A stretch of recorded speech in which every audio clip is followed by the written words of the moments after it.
Welcome to Clone Questions Live, episode 21, with me, Paul, your clone coach. We are live every Friday on Instagram. If you don't follow me on Instagram, you should be following me on Instagram. What's the handle? Clone Coach. Nice and simple. That way you could join the live, you could ask your questions, you could even request to be in the live. You could you could play the giveaway. We do a giveaway every single episode as well. So if you're not on the live, you got to hop on the live. So if you're watching this as a rerun on YouTube, thank you for rewatching it. But if you're joining here on the live, welcome to everybody. We're going to get a few questions in here. Where you joining from? We always want to know where people are around the world. Enter. And last week, I forgot to do the giveaway. Your guess of the free guesses 1 through 420. Let me get this typed in here. Pin that comment. Welcome to everybody that's joining in on the Instagram. We are gonna get this episode 21 started. Episode 21. That's freaking awesome, I think. But I haven't gotten the chance to roll something up yet, so that's gonna be the first thing I do. Is roll up the last bit of the jar here. We're down to the end of the jar. Let's see here. Yeast Caregiver says, "What's up, Paul? What's going on?" Daniel Sila says, "What you smoking on, Paul?" I'm smoking on the tail end of this salad mix of nugs here, so I'm going to roll that up right now. Kingston, Jamaica says, "Keep up the good work, bro. I appreciate it. I will. I'll keep doing my best." J511 has a question already. GD4040 has a question. We're going to get to those questions in just a second, y'all. But first of all, if you don't know, clonecoach.com now has the SOPs available in over 15 different languages. And the website itself is available in, I think, like 8 or so different languages as well. So that wherever you log in from, it should adjust to your language. And I don't have the video part of the SOP translated or subtitled quite yet, but I'm working on it. But the majority, all of the PDF guides are translated in over 15 different languages. So please share the word, help others start making the best clones ever. I'm going to get to rolling here. But how's everybody else doing on this Friday night? How's the week been? What been the highlights, the favorite parts of your week? What's something you learned this week? Let us know in the chat. And once again, every week we do a giveaway. So enter your guesses, a number between 1 and 420. We're going to do a random number generator at the end of the episode. And we will pick our winner. Whoever gets closest without going over will win a free copy of the Best Mother Plants Ever SOP from clonecoach.com.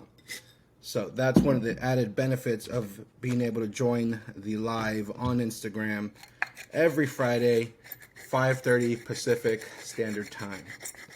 And just a little warning, next week I'll be going out of town on Friday, so I think I'm going to have to do the live just a little bit earlier, probably 3 or 4 o'clock. So just a heads up, next week's live is not going to be at 5:30 because I should be hitting the road by then. So I'm going to knock out the live at around 3 or 4 o'clock. About 3 o'clock, probably 3:30, so we could finish up about 4:30 and give me enough time to get ready to hit the road. So just a little heads up for everybody. But what I'm going to be doing, just like I did yesterday, is post the questions on my story. And that way I should be able to have access to all those questions right now on the live, so that we could get all those questions answered to the best of our abilities here. For all those people that aren't on the Clone Coach team yet, and are making at least a tray or two of clones, up to hundreds of trays, dozens of trays, thousands of clones, I'd highly recommend you go to clonecoach.com and grab yourself both of the SOPs there, both of the guides, to start making the best clones ever. It's a proven 5-star guide. A lot of big people in the industry are using this guide, and because it's getting them results. That combined with the coaching that's involved, the added assistance, as everybody would know, that sends me a DM, you're getting a response. If I haven't responded to your DM, it's few and far between, or you probably just didn't have anything that you said that needed a response. But now we could get started on our episode here. Let's head up to the top. Let me see here. Questions. Oh no. There they are. For a second, I thought my questions weren't going to pull up from the story, but they do. They did. But we got a few questions to get into this episode. But welcome to everybody that's joined. I appreciate all the support to everybody that's been showing support to Clone Coach. For all those on the team, thank you for being on the team. Thank you for the support, and I hope you're making the best clones ever. So let's get into this episode here, episode 21 of Clone Questions Live. If you got something to burn, please join me. Let's talk clones. Let's talk nursery. Let's talk everything, right? Let's see here.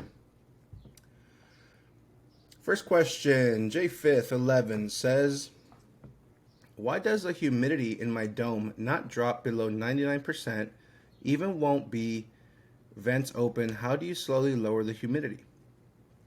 Good question. So when you have the vent on the dome, with the domes closed, obviously you're adding, 100%, humidity. So if your room is about, call it 70% humidity, when you add the dome on top, you're going to be adding another 25 to 30% humidity points on top. So if you have the vents all the way open, but your room is still at 75% humidity, that's where you'll probably still be experiencing those high 90s in your humidity levels.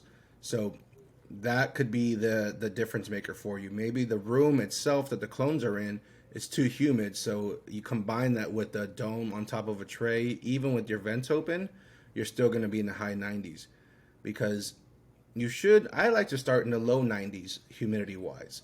So that's vents open and the room hovering 70% humidity, 65 to 70% humidity, and I'm hovering in the low 90s with my vents open. I never close my vents. That's just me. I'm probably going to put that on a t-shirt, never close your vents or some shit like that. Little phrases. But I think that's why you're not dropping below 99% humidity even with your vents open. I think the room that your clones are in is probably too humid.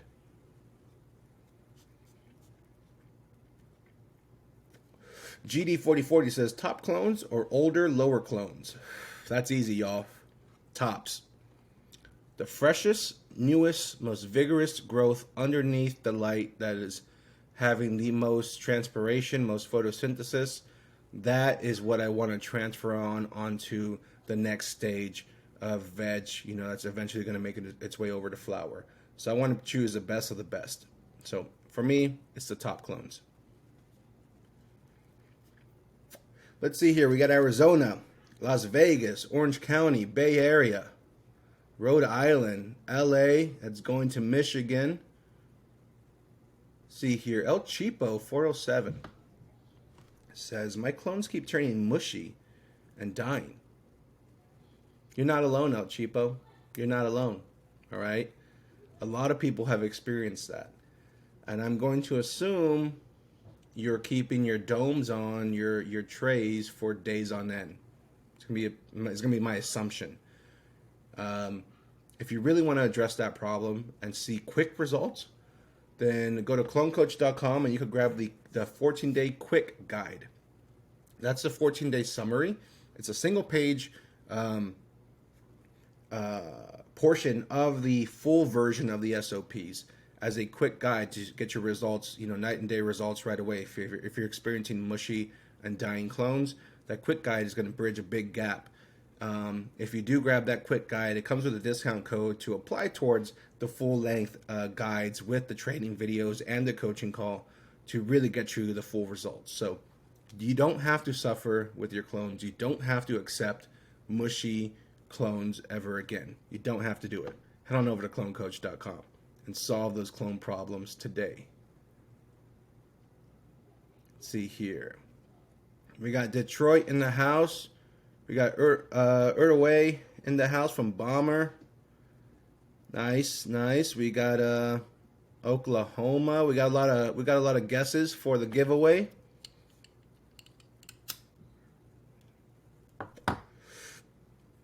We got Palm Beach, Florida. Hi, I'm Justin says, what's in the head stash, G? It's a pretty sad looking head stash right now. It's smalls. It's the bottom. I don't know if you could even see in there. There's a mixture of a few different strains, but it's the bottom of the stash. I gotta re-up. And it'd be nice to have a flower sponsor, wouldn't it? I should reach out to a few brands and see if anybody's willing to sponsor Old Clone Coach's habit of burning good trees. Let's see here. Oak Fruitland, how's it going? Welcome. Let's see here. We got Las Vegas in the house. You're not alone there. We had another Las Vegas. We got more California, Stockton. Let's see here. We got Washington State.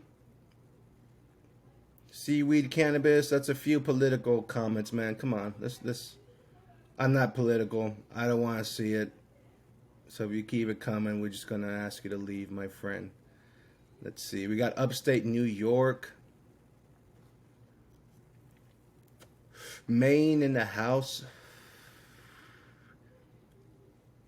We're seeing some different languages. I'm excited to see that. Some different languages in here. And I know some of the questions that we're going to get to here shortly were written in other languages too. So we're going to be doing some translation, the best that I can to try to answer those questions. And as a note, on YouTube, I'm going to start to be able to have subtitles for other languages for the full-length versions of these clone questions live. So I'm really trying to expand the reach here. So Mamad HGH, I don't know what you're saying, but I appreciate you responding and appreciate the support. And I hope you check out clonecoach.com and choose a language that works best for you so you can make the best clones ever, no matter where you are in the world. Let's see here. Good Vibe Terp says, TGIF, almost home to roll up some blueberry headband. Nice. I hope everybody's had a great week, wrapping up their week well, getting home safe to their family, friends, loved ones, and rolling up some good herb for the weekend. Let's see here. Let me catch up on the chat, and then we're going to get to all the questions. So I'm going to try to work my way through here. This might be an extended version of Clone Questions Live, but hey, it's fine with me if it's fine with you. Let's see here. We got Mark's Mix says, what's your go-to pest control spray? Maintenance or pressure? Go-to pest control, probably going to be something like an insecticidal soap, essential oil, kind of a combo, like an Athena IPM, some citric acid, some Azagard, some azadirachtin, type of anti-fedant for soft body insects. We're going to be using, let's see here, what else for pests specifically, some more nematodes for the soil, some things like that for fungicide. We're going to be looking at obviously some Xylitol 2.0, some Regalia, some cease, some actinovate, things like that. Pretty much in California, whatever you're allowed to use, I use. things like neem oil as well, some mineral oils if you got if you want to rotate in some heavier oils. A lot of people like to use sulfur, and sulfur's great, it's effective, but for me, I don't use sulfur very often because it kind of hinders the rest of the rotation of other products, in my opinion. So I like the ability to have a flexibility on the rotation and frequency of other chemistries and other applications of products that allows my my coverage range to be a little bit wider. So with sulfur, it's kind of a one and done, kind of covers a lot, but you can't really rotate too much in there after the fact because of the residue and stuff. So pretty much whatever's. But if for the pesto, if you got a pressure, if you have something that like aphids or something, I like to do a knockdown. I like to call it a knockdown treatment with something like a pyganic, which is an organic pyrethrin with a super short half-life, and it only has a mode of killing with contact. So if it doesn't come in contact with the pest, it has no benefit to you. So it has to come in contact with the pest. So heavy root drenches or foliar sprays or sprenches where you foliar spray enough to like drench onto the top of the soil to become effective with that. So that's a good knockdown product in my opinion. We got Tulsa, Oklahoma. Cola of Tacoma says, definitely happy with how my roots are looking right now. Semwet says, doing rolling professional. This is just, I don't know, I wouldn't call it professional, but it's just normal. You know, I got a joint on the inside of my finger there. I don't know if y'all knew that.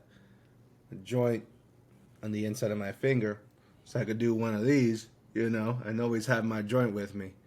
So I'm a joint man. Who else out there? Who else out there likes to smoke joints? See here, we got Fort Lauderdale, Michigan. Dustin Quarter, 225 says, what pH and ppm should my soak be? If you want all those exact specifics, head on over to clonecoach.com. But as a general rule, if you're using cocoa peat based medium for your rooting plugs, you know, anywhere between 5.8 and 6.0 works, you know, for me for the pH. ppm, I like to do EC instead of ppm. So with the EC, you're going to be at least 2.0 on average. You're going to be about at least 2.0. You don't want to be 1.0 or less for the entire rooting process. Maybe for the initial soak, you'll get away with one lower dose, but you're going to want to bump that up moving forward. Thank you for the question there, Deuce and Quarter. Hopefully I pronounced your... Oh, and lastly, that's with the cocoa peat base. If you're doing rock wool, your pH is going to be lower for that initial soak and probably lower for the whole rooting process. So that's the only medium that you're really going to need to make a bigger adjustment for to address that pH. But I see Seaweed Cannabis here also responded there with the 5.5 pH as well. I assume that's going to be for the rock wool as your recommendation. So... Caviar 207 says, what pH should I do my Root Riot cubes? Like I said, Root Riot cubes, 5.8 to 6.0. Basically, whatever you're feeding, the same pH you're feeding your veg or your mother stock should suffice. You know, and if you're doing root plugs and you have mother plants or veg plants with cocoa, you're probably going to be 5.8 to 6.1. It's going to be your range. So anywhere within that, if it lands there, send it.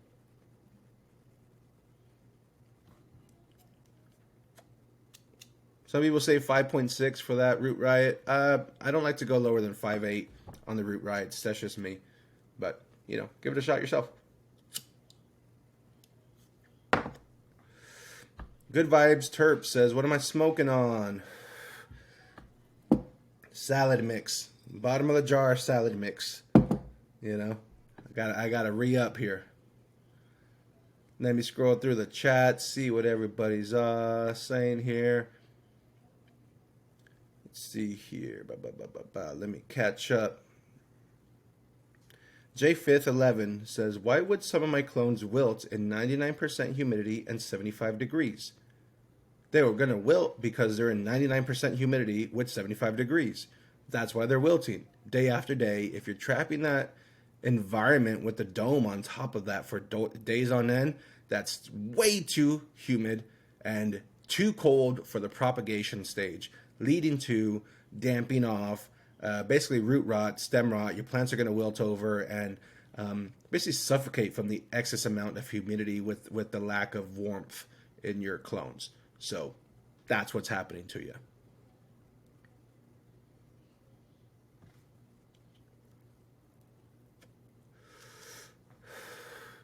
In the dome, it always Rob 2525 says, in the dome it always stays in the 90s for me, regardless of open, close, or room environment.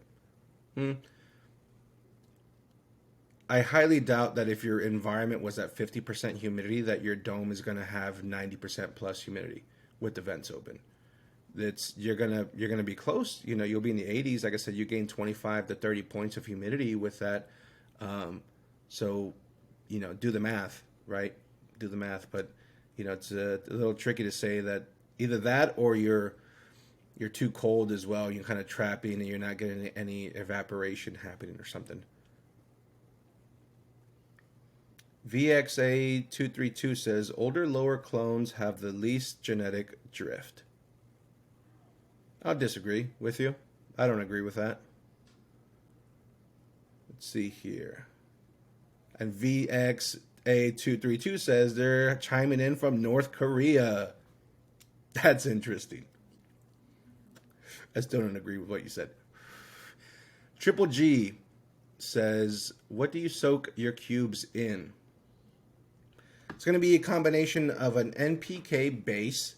That's going to depend on what you're feeding your mother stock, and combine that with inoculants, complete root inoculants to charge up the root zone so that when my clones callus, strike, and root, they're going to have everything that they need for nutrient uptake, for defense against pathogens, and overall beneficial health in the root zone to create a vibrant, healthy, fuzzy white root zone. Green clones up top, white roots on the bottom. Green up top, white on the bottom.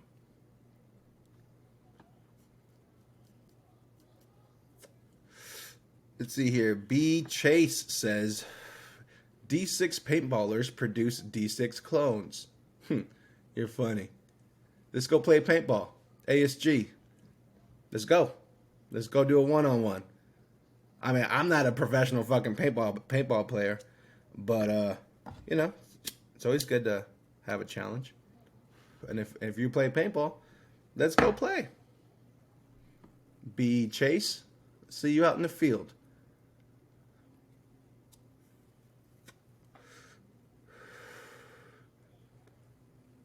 Let's see, we got California in the house, New Mexico in the house, Columbus, Ohio. And now VX is calling from Acapulco, Mexico, not just North Korea. So he's all over the world, instantly traveling from across the world there. MN Roots is saying from the 23rd state to recently legalize Minnesota in the building. Welcome from Minnesota. We got Magical Boss saying hello from Wenatchee, Washington. Welcome, welcome. We got Malta in the house. Out there in Europe, we got Mississippi. Chopper Custom says we legalize weed first in Europe. Everybody out there in Europe, check out clonecoach.com. I got 15 different languages for you. Go check them out. Find which one works for you. Let's see here. Bomber M says, what is SOP? I don't know the term. Great question. SOP is short for Standard Operating Procedure. It's basically the collective forms and information that covers all the necessary inputs, steps, labor, procedures that's involved in a certain process. So there could be SOPs for doing this certain process, that certain process, that certain process. That basically is the manual, the guide, the playbook, whatever you want to call it, for that certain task. So SOP is just a term that gets used in the industry, and it's short for Standard Operating Procedure. Great question there, Bomber. It's a good question. I like it.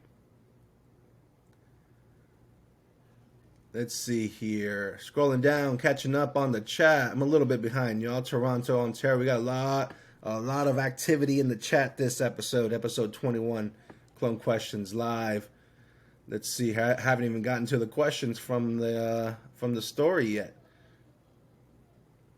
Munchie Ganja says, is a heat mat essential?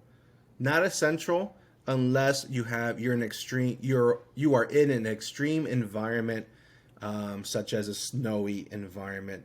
Then it becomes essential because you do need some sort of warmth for the propagation stage. So if you're in a cold, dry basement surrounded by snow, then it's going to become essential. But is it essential if you could maintain an environment of 80 degrees? No, it's not essential if you could. If it's assumed that you can maintain the room like at about 80 degrees or so, 80 to 81, 82.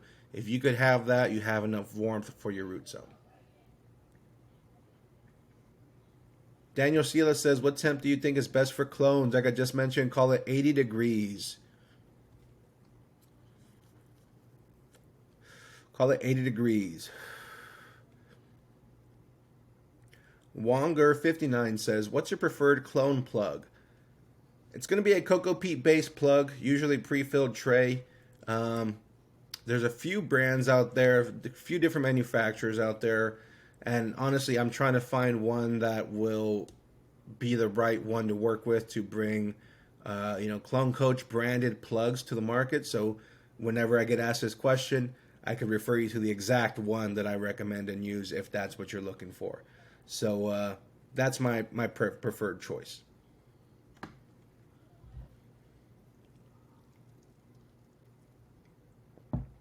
J Fifth says, how do you lower your humidity in the dome?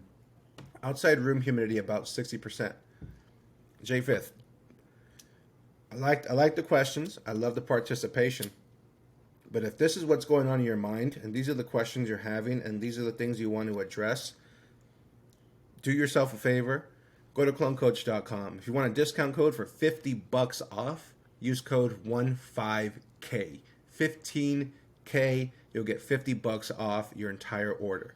If you want to take a baby step, grab the quick guide, the 14-day quick guide.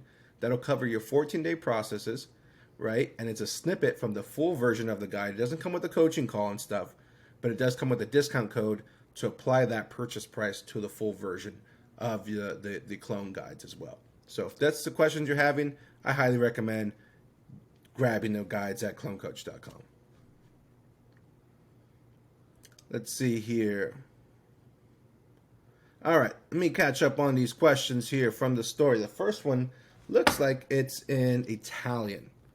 So I'm going to use my trusty Google here. Quanti giorni tieni la cupola? Translation to English, please.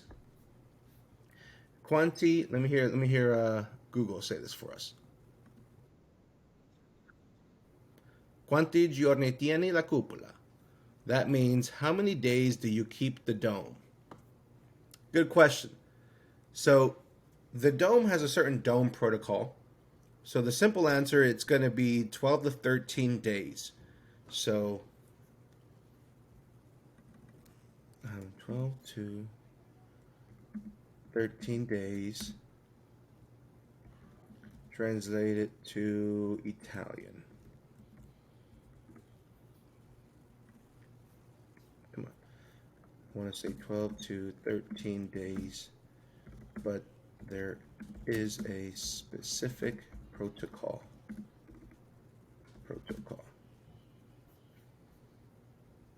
So I want to say that in Italian. And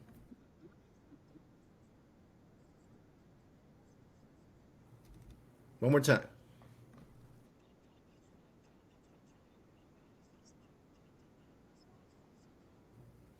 There's your answer. Love it.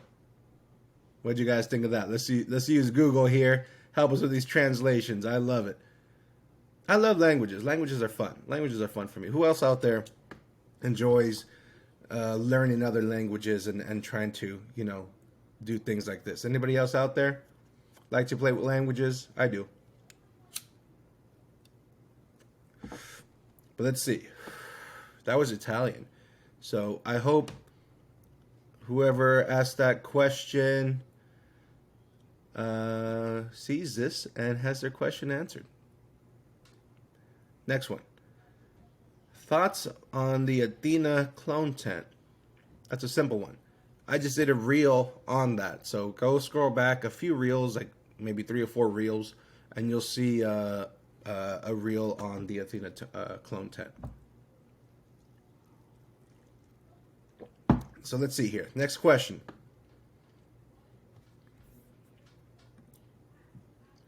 How would I make clones properly in an outdoor greenhouse with no environmental equipment? You're going to need some sort of environmental equipment in an outdoor greenhouse, because if for propagation, you need to increase the humidity and maintain a warm temperature.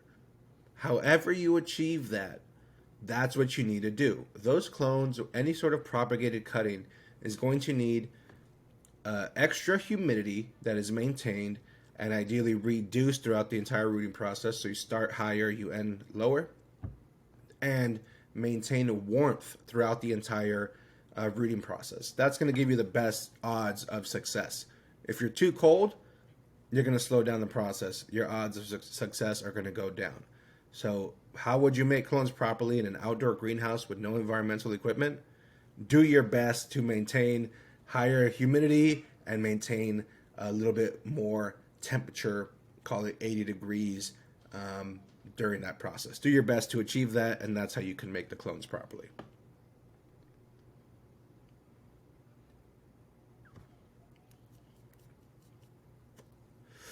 Let's see here. Can you guys see the questions when I pull them up? When I pull up the tab here, can you guys see the questions on the screen too? Can you see what I see? Let's see here. Question says, what are your thoughts on rock wool versus oasis versus root rights? Any pros and cons besides price? Price is going to be a factor. How much production you're doing is another factor. So if you're not doing very much production, then you have less to worry about as far as, which option to choose. As you increase production, you want to have the ability to become really efficient with your prep time.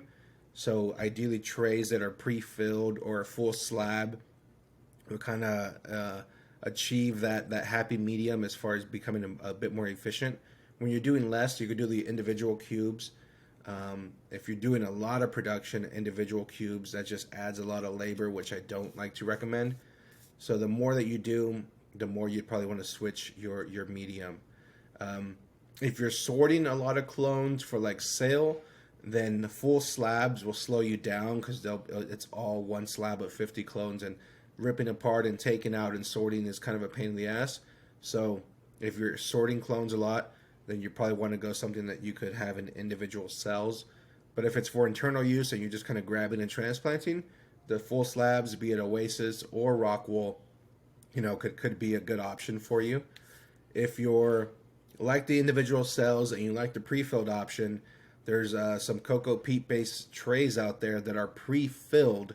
So you have the inner tray, be it a 50 count, a 72 count, a 78 count amount of plugs pre-filled with that media. So you just grab it, saturate it, I saturate it, and you plug it, and that's it. And you could easily sort after the fact, and they come pre-filled to save on labor. So, and lastly, ideally you just maintain the same media that you have throughout the whole growth process. So if you're going to go into rock wool and veg and rock wool and flower, I say start with rock wool, right? If you're going to go into cocoa and veg and cocoa and flower, you could do almost anything beyond rock wool, right? A cocoa peat based media, pure cocoa, oasis, you could do that next stage.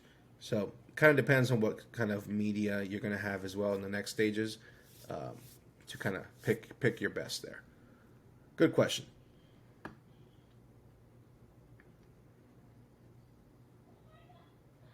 Alan up north says no. The pin message is in the way. Okay, so you guys can't see what I'm seeing there, but all good, all good. We got Washington State in the house. Yes, we do. All right, let's keep it going here. Clone Questions Live, episode 21. We're getting it. As a reminder to everybody that just joined, to let us know where you're joining in from, and if you have a question, please enter it in the chat. If you are, what's the word here? If you are willing to join the live and show yourself and join the participation here with your camera, then you could shoot a request to join this live. I'll accept it. We could chat one-on-one.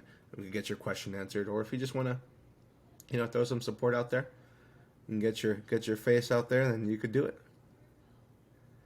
So let's see here. Next question. What causes stem rot on clones while they're in the domes during the first 5 days? Easy. 9 times out of 10. Too cold, too damp. That combo. And combine that with keeping the dome stagnant. Trapping that for days on end. 75 degrees with 75% humidity or more is your worst enemy for clones. You throw a dome on top of that you never open the vents on, and you trap it for days on end, and then you come and say, that's why you're having stem rot. So 9 times out of 10, what happens in those first 5 days is an excess amount of humidity, a lack of fresh air exchange, and a lack of warmth and temperature to get you through that first 5 days. If you're lacking on there, then more often than not, you're going to have stem rot in those first 5 days. If it happens in those first 5 days, that's usually the cause. In my experience, at least. See here, another question. Sometimes get yellowing on leaves during propagation. Is this normal? Thanks. It used to be normal. Getting yellow leaves during the clone stage used to be normal and accepted for a long period of time. The purpling of the stems, the stunted growth, the deficiencies, that was all normal at one point in time. But in my eyes, I always said, why can't we just keep that same luscious green growth that we have on the mother stock throughout the rooting process? And it is possible. So is it normal? It's not necessary, basically. It's not necessary. You don't have to start green and finish yellow, or start green and finish purple. If you're starting green, you could finish green. If you want to know how to do that, that's the theory behind my guides, my SOPs, my best clones ever SOP at clonecoach.com. You follow those steps, and trust me, whatever's going in is what's going to come out. It's going to look the same, just like the day it was cut. No more dip. That normal day 7 to day 9 dip in health, the yellowing of the families, the yellowing of the clones, the stunted purple growth kick in before day 10. Because, past a week of no food, not enough food, not the right environment, it'll show itself in a day or two, and if you try to correct it, you're already a week behind to by the time you see something grow out of it. So yep, those yellow leaves are a thing of the past. That's right, man. Previously, back in the day, people would always say, don't feed your clones a lot, 0.2 EC, 0.5 EC, baby them, so give them a ton of humidity, take away all their food. You just got to deal with the transplant shock and bringing them back after 14 days, 21 days, and have this huge dip in production and growth and everything. That was so normal back in the day. Not anymore. Not anymore. We don't have to deal with that. Let's see here. Another question. This one's in Spanish. So this one says, ¿Haces asesorías virtuales? Virtuals. ¿Cuál es su costo? Gracias. So sí lo hago. Si vas a mi página clonecoach.com.com, ahí tengo todos los accesorios ya empaquejados, listo para, how do you say download? Para recibir donde sea que estás y empezar a hacer todos los procesos perfectos para ganar los plantas que estamos esperando. So, sí se puede hacer. Ve a clonecoach.com y puedes ganar todas las accesorias en español. So, ahí están. All right, let's see here. We can get to the next question. We got a lot of guesses to get through tonight on this episode 21 of Clone Questions Live, episode 21. If you're just joining, I'm going through questions here from the stories that I had posted. Let us know where you're joining in from, and if you want to enter your guess, a number between 1 and 420 to enter to win a free copy of the Best Mother Plants Ever guide from clonecoach.com. And at the end of this episode, we'll find our winner. I have to go through all this entire chat. I have to find an easier way to do this for the future. That's something I need to do. I got to do that. I'm writing that down in a minute. Next question. Do you have a book or an ebook we can buy? Yes. As you may have heard it in this episode, go to clonecoach.com. I have all of the guides there for you ready to go. Next question says, why are my clones turning brown and mushy? Sounds like that's a theme because we touched on that earlier in this episode here. It's happening usually due to an excess amount of humidity, a lack of airflow, and a lack of temperature. That's what's going to turn your... And a lack of a defense. I forgot to add that. A lack of a defense in the root zone to protect against root pathogens as well. If you're going sterile, well, you have no defensive pathogens, defensive bacteria, fungi, to defend against an invasive pathogen. So, just food for thought. Next question says, how to do clones?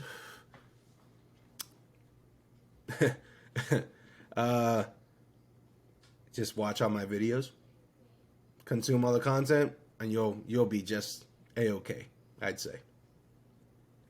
Next question says, how to minimize drooping? It depends on what the cause is. Usually drooping is either going to be too much humidity, like we've touched on a few times, or lack thereof, too dry. Too dry too soon. If you don't have a root zone to maintain moisture uptake, you're using the extra humidity around your stems to maintain the rigidity of your stems. So if it's too dry too early, that's going to cause wilt. Or if it's too wet for too long in the earlier stage, that's going to cause wilt. Basic plants, right? Overwatering and underwatering is some of the common mistakes that everybody experiences. And so too much humidity and a lack thereof humidity is what is going to be most of the reasons why people experience wilt.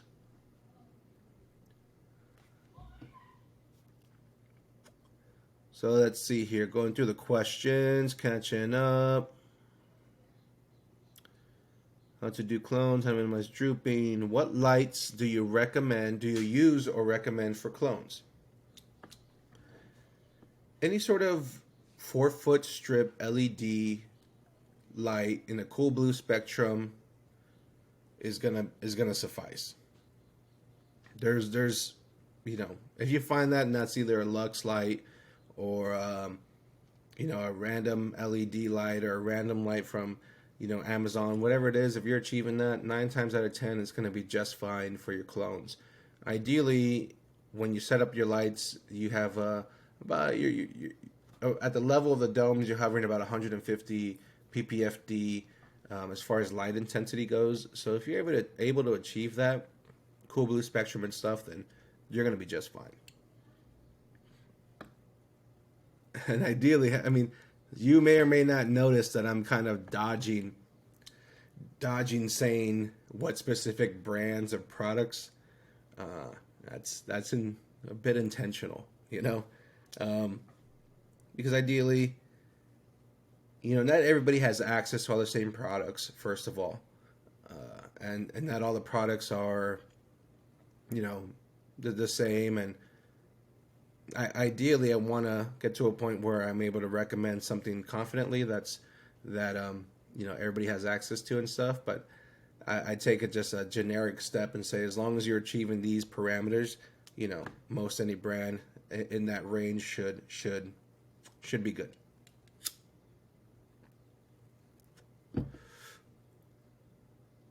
But yeah, so I'm trying, and until some brand's willing to cut a check, what am I gonna build them up? You know what I mean?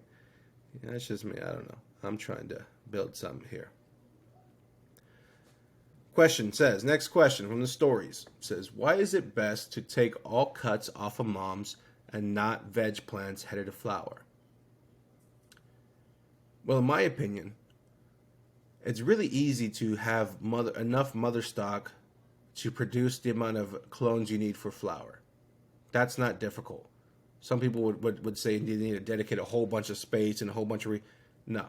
You could get 15 clones per square foot every 2 weeks off of mother plants. You do the math, you could get hundreds and hundreds of clones off of a 4x8 tray week after week, or every couple weeks. So you could get the clones you need. So the plants that are headed to flower, ideally that should be their only job. They should be shaped, grown, pruned, catered to, resources provided to, so that it has all the intention to produce the best flowering plant. But if you say, well, I'm gonna prepare you for flower, but also I'm gonna need to rely on you for propagation and taking cuts for this next rounds, you're taking a little bit away from that plant that you could be using towards producing a better flowering plant. So I say it's best to have moms and not cut off veg, so that you could dedicate those plants in veg for the sole purpose of producing the best flower possible and the maximum amount of flower possible for you. So if that's its only job, then it could do that job really, really well. But if it has two jobs, something's going to suffer. That's my opinion. Let's see here. My clone lights. We have questions here. Next one says, which arrow cloner do you advise for a home grow? For a home grow, I don't advise an arrow cloner, to be honest. For a home grow, I advise a dome, a tray, and a bag of plugs. Keep it simple. You'll get roots, you'll get results. You could transplant into your next stage and be just fine. There's more complexities when it comes to arrow cloners. And unless you're going into your vegetative state and your flowering stage in an aeroponic DWC type of growing method, then I don't see the reason to start with that type of cloning method. Just start with some plugs. Grab yourself a tray and a dome. Grab the quick guide on clonecoach.com and you'll be A-okay. Let's see here. Next question says, Next question says, how many times a week are the clones foliar sprayed? Good question. In total, it ends up being 2 to 3 times a week, about 3 times a week. They're being foliar sprayed. And that's basically all my vegetative stock and my mother stock. With the clones, they're being sprayed, I guess that same amount, but with just a different rotation of products. The vegetative stage and the mother stage has a rotation of products, so it's not the same thing every time. But it ends up being about 3 times a week. Moving on to this next question here from the stories, the questions from the stories. It says here, I never got the one-on-one call when I bought the Best Clones SOP. Easy. In the follow-up emails that you received when you purchased the SOP, there is a link there. I say, please don't forget to book your coaching call. And there's a link there for you. So if you have any questions on how to book that or where that link is, you can look at your previous emails that were sent to you after you placed your order, and or just shoot me an email or a message, and I will get you that link so that you could book your coaching call that is included in the full version of both the SOPs, the Best Clones Ever SOP and the Best Mother Plants Ever SOP. So if you have any questions with that, shoot me a message. I'll get you the link, or just check your previous emails for that link so you can book your call. Let's see here. Questions from the story says, what is that white stuff? If you guys saw the picture, there was white stuff at the base of the stem of the clones, and that was a powdered rooting hormone. So this client wanted to try out a different type of rooting hormone, and it was a powdered version rooting hormone. So they gave it a shot. One thing I did point out to my client about that rooting hormone was the fact that it's a third the strength of the other rooting hormone that they were using before. So the other rooting gel that they were using before. Most gels are 0.3, 0.3 or 0.35, that range concentration of IBA, and this rooting powder was only 0.1. So about a third of the concentration. So that's the only thing I told him to take a look at and factor in that, hey, you're taking away a third of the strength of this rooting hormone. And when it comes to rooting hormones, it depends on the starting material. Well, that reflects the strength of rooting hormone that is ideal for the best results. So if you have older, woodier stock, you're going to benefit from having a higher concentration of IBA to try to root that woodier, semi-hardwood or hardwood starting material, plant material, a higher IBA concentration. Right in the middle, if you got just new vegetative growth, that's that middle stage, that 0.3 to 0.35, you'll have that result. That's enough IBA for that type of starting material. If you have really soft tissue, or even like some different species of plants that don't require a lot of rooting hormone, then something at a lighter dose or ratio or strength concentration will suffice for that type of material. So it depends on your starting material, on the best kind of rooting hormone concentration. Last question from the stories here, and then I think we're going to get into finding our winner, which might take a second or two because there's a lot of guesses. Let's see here. Last question says, what do you keep your clone room environment at?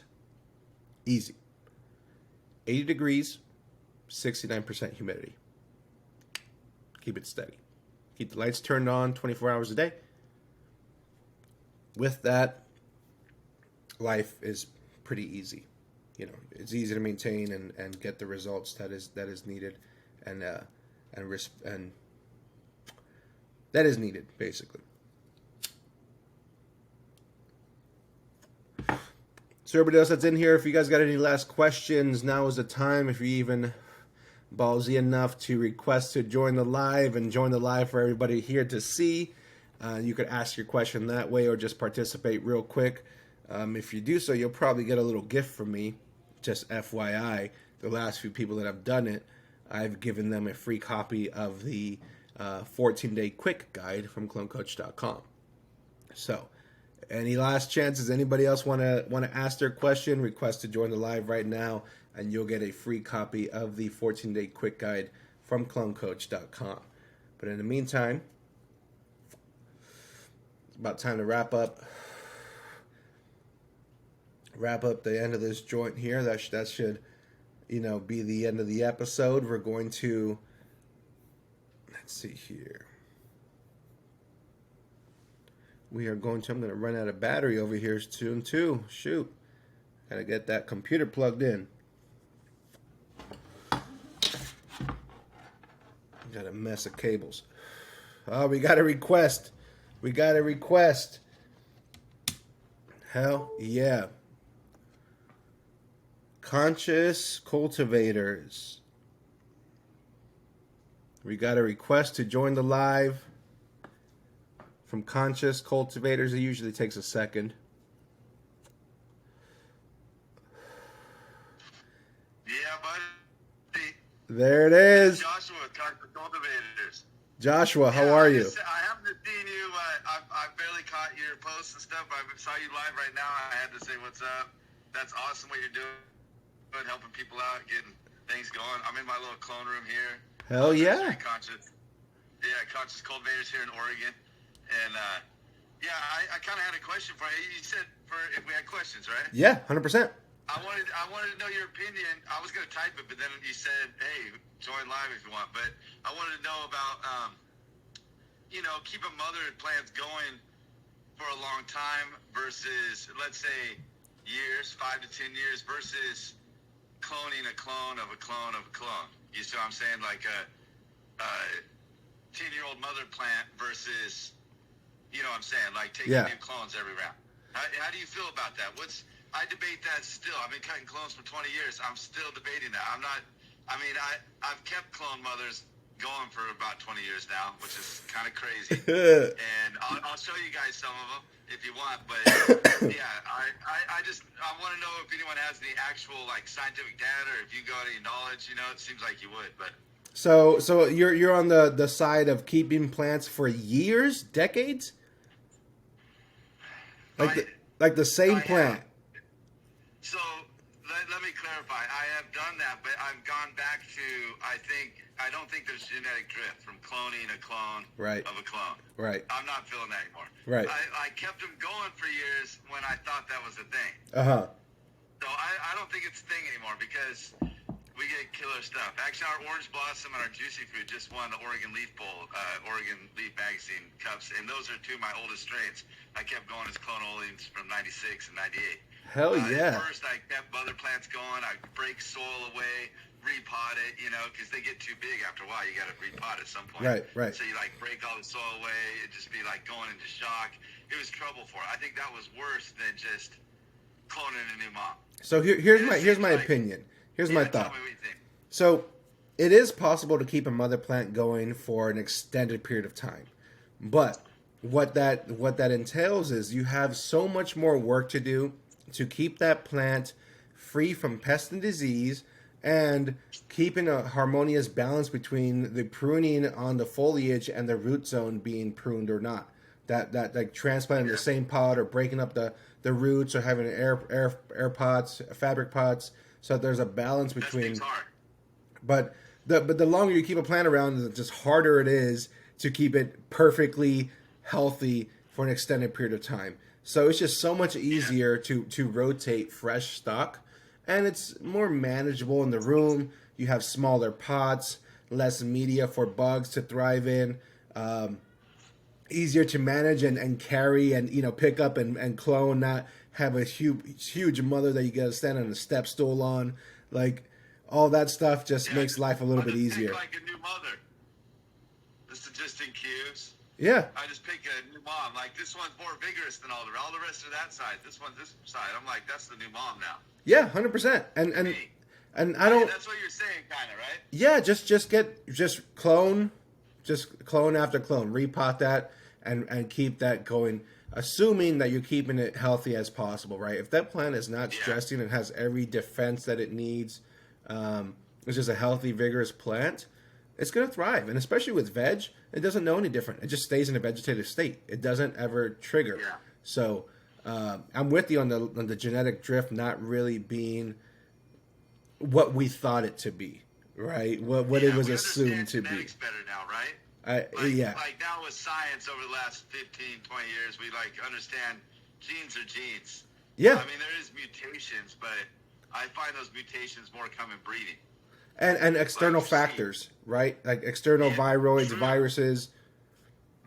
And that's the thing. Okay. Keeping it free from those things will always, give you the best, healthiest plant. But it's so difficult to do so, to keep one plant away from all that stuff for a long, long period of time. Yes, I know. It was I lost days of my life trying to save plants that, But if, lastly, you would probably benefit from, bringing a simple tissue culture kit in-house, because you could store that genetic in a much smaller form for an extended period of time and have it available to bring back out as you need it, so you won't have to if you need it for production, then you got mother plants, but if you got it just for storage, like something like this one here, it's backwards, but Romulan. I mean, that one's been around for 20 22 years or so, maybe. Yeah, about 2003 or so. Dude, I remember having juicy fruit back in the day. You still got some killer juicy fruit? Yeah, that stuff's it's rocking for us right now. It just won best exotic / fruit category for the like I said that Oregon Cup. So, and that's the old school now coming in and winning in the exotics category. So we're making that old school exotics again, which I can tell you know. I can see the look on your face. You already know. Yeah, like, you're making waves, man. Now, yeah. You're making waves. I love to hear that the old school stuff is alive, and I miss it. So many good strains, so many good genetics that during that medical era of like, you know, for me it was like 2007, 2008 to like 2015, like that era, and even earlier because you know before I was 18, then I had access. You know, I would still see the medical stuff coming through those jars, and you know the 2003, 2005, like 2006, like. All those flavors, God's gift, juicy fruit, all the good stuff would come through. Train wreck, yes, train wreck. I got that Arcata train wreck going still. Oh man. The Oregon, the Eugene Trinity, 96 Trinity. I like to save old strains. I've been kind of known as a strain hoarder, but now I'm more relevant. Now we're in the legal realm. I love it, dude. I'm not such a hoarder. Now I'm more of a curator, let's say. I love it. You got the stuff that I dream about, that I reminisce about, you know, from the past, you know? Well, you know, I really admire your technique and your you know, your SOPs and stuff, like the way you're real thorough at what you do. And so, you know, thank you. Like I've been doing this a long time, but you still rub off of me, and so I appreciate that.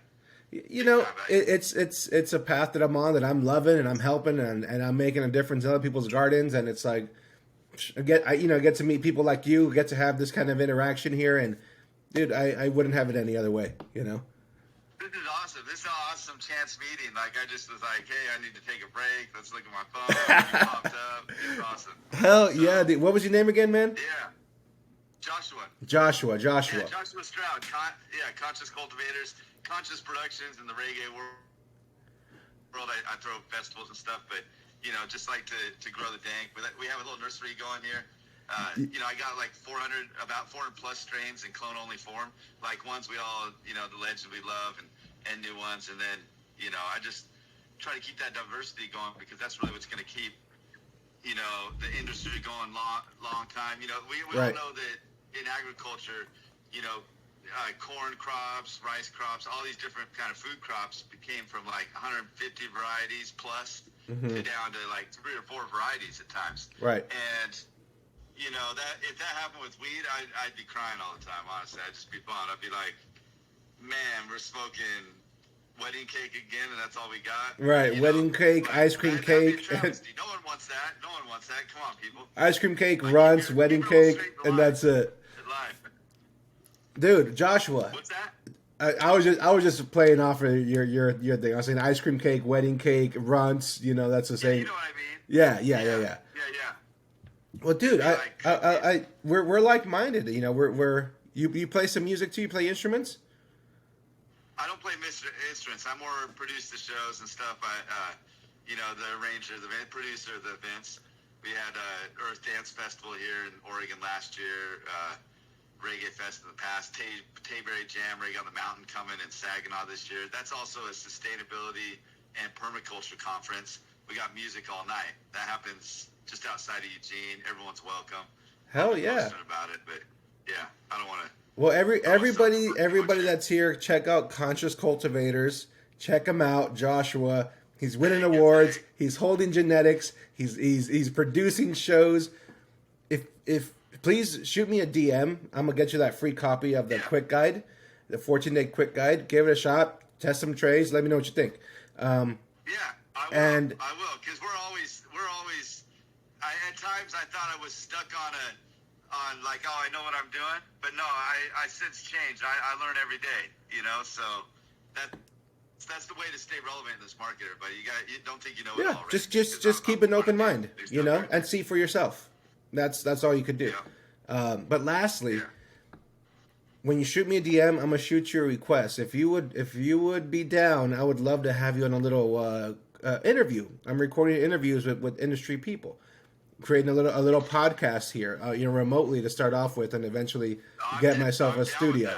So I'm gonna shoot you a link, dude. We'll schedule up a time to record this interview, and we could dive into the story a whole lot deeper. Yes. All right. I'm down for that. Let's do that.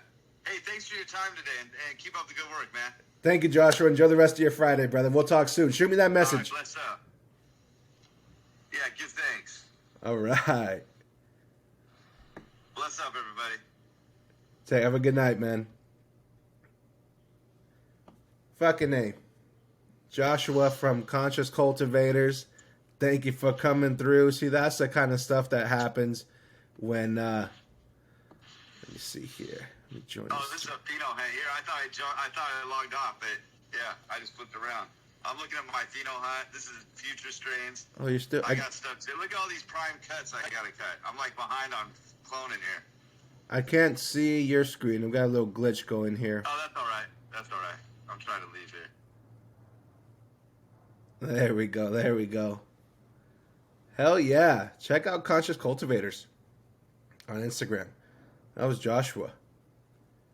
That was a good, cool little interaction. I'm going to send him a free copy of the quick guide. And we're going to get to the last portion of the show of Clone Questions Live, which is picking our winner. All the guesses that's in the chat of the live. I'm going to have to scroll through and find ourselves a winner. Or multiple winners. Whoever gets closest without going over the random number that's generated here. What was I going to do earlier? God damn it. See, that's why I should have wrote it down. Whatever I said earlier, I'm going to have to go back and say, what did I say? I got to write down because I forgot now. So here we go. 1 through 420. No more guesses, y'all. No more guesses. Medicated TV is the last guess. It looks like with the guess of 187.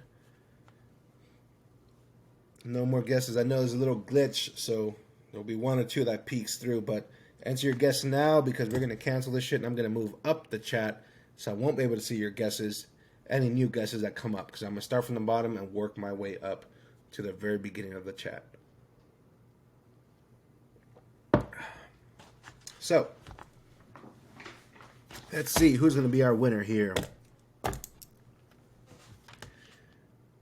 1 through 420. Got the random number generator. Here we go. 95 till. That's the last guess. 310. Last guess. Here we go. Random number is. Oh, this is an easy one, baby. Random number is 56. 56 is this week's random number. So whoever got closest without going over to 56 is going to win a free copy of the best mother plants ever from clonecoach.com. If you're not a part of the team and you're making clones, you're struggling with your clones, don't struggle anymore. Go to clonecoach.com, be a part of the team, grab the SOPs, and start making the best clones ever. So 56 is the random number. We got a guess of 44 that's closest so far without going over. But let's see. 419, nope. 220, 187, 399, 271, 401, 172, 375. Excuse me. 385, no. Random number is 56. 56 is the random number. 327, nope. Closest right now is 44. 220, nope. Let's see. 220, no. 420, 260, 911, 411. Nope. It's 1 to 420. 373, 198. Random number is 56 this week. 227, nope. Closest right now is 44 without going over. We got 220, 151. 112. Everybody's guessing high this week.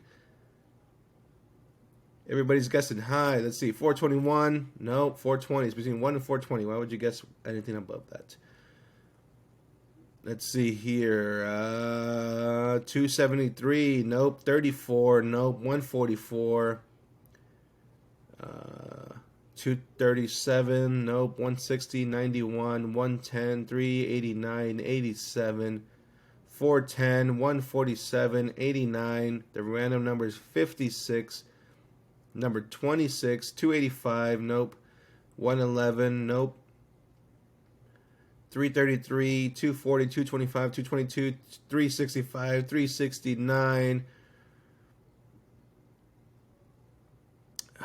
We're getting to the top here. We're getting to the top here. We got our winner.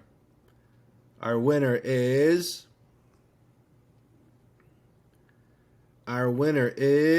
Only Trees Please.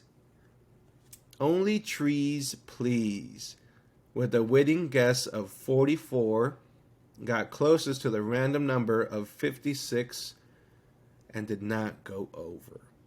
So congratulations to Only Trees Please. I'm going to confirm the handle here. I took a note of it. Yep, Only Trees Please. You won this episode. This episode, you win a free copy of the Best Mother Plants Ever guide from CloneCoach.com. That's going to help you maximize your clones per square foot and have the best mother plants ever that will lead you to making the best clones ever. So congratulations to Only Trees Please with their guess of 44, winning episode 21 of Clone Questions Live. This was a fun one. I loved it. I'm Paul, your clone coach. I help cultivators make the best clones ever. If you haven't joined the team, join the team today. We'll catch you next week on Clone Questions Live. Have a good night.